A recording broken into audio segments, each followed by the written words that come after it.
Let me tell you about one of the oldest and creepiest unsolved mysteries in history. A story that sounds like a horror movie, except it actually happened. And no one, not even the King of France, could stop it. Between 1764 and 1767, the French countryside of Gévaudan, a quiet, rural region filled with forests and hills, became the hunting ground of something not normal. Something that didn't behave like any animal known to man. They called it simply the Beast.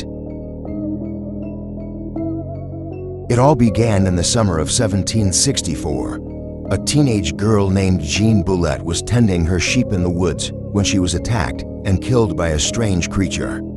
Her body was found torn apart, her throat ripped out. That was just the start. Over the next few weeks, more people were attacked.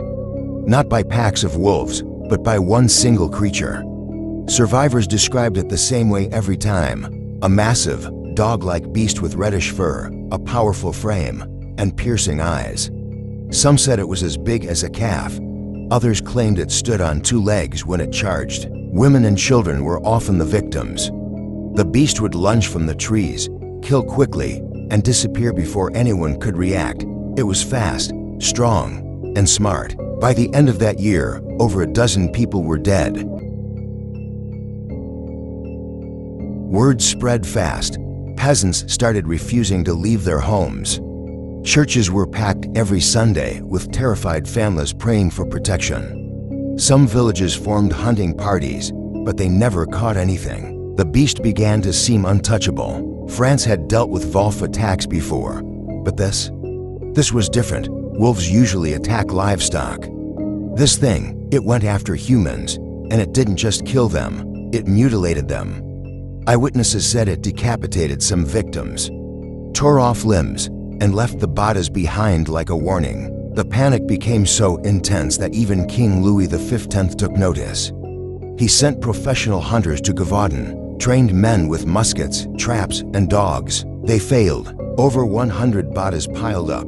Some sources claim closer to 300. People started to whisper. Some said it was no ordinary animal, that it had eyes that glowed in the dark and claws like blades, that it couldn't be killed by bullets.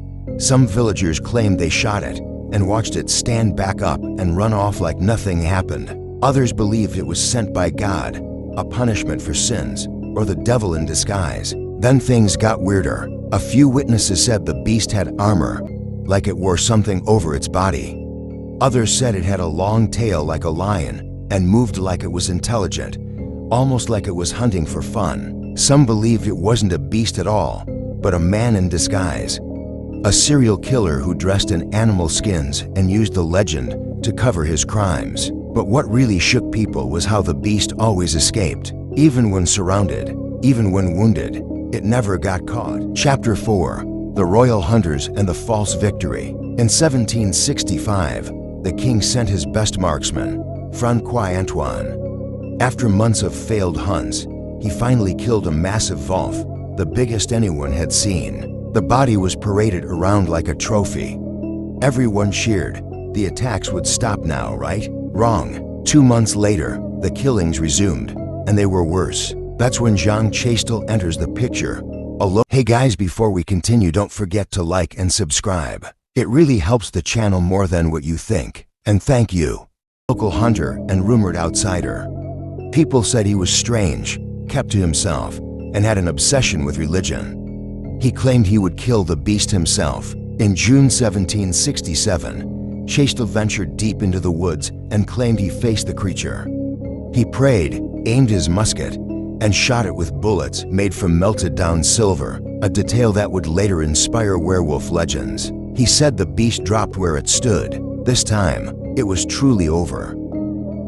Here's where things get really strange. The body that Chastel brought back was never examined by scientists.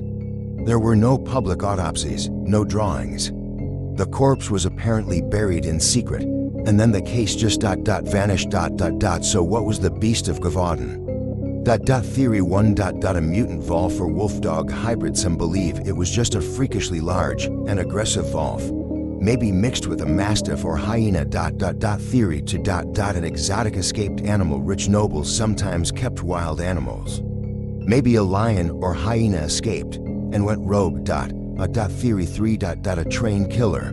Some believe the beast was trained to kill by a psychopath, possibly a nobleman who used it for his own twisted game. Theory 4. A cursed creature or shapeshifter. Villagers swore it moved like a man at times, that it was no beast, but something in between. Theory 5.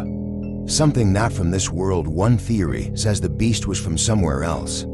Not a different country, a different dimension. A creature that slipped into our world, fed on fear, and then vanished.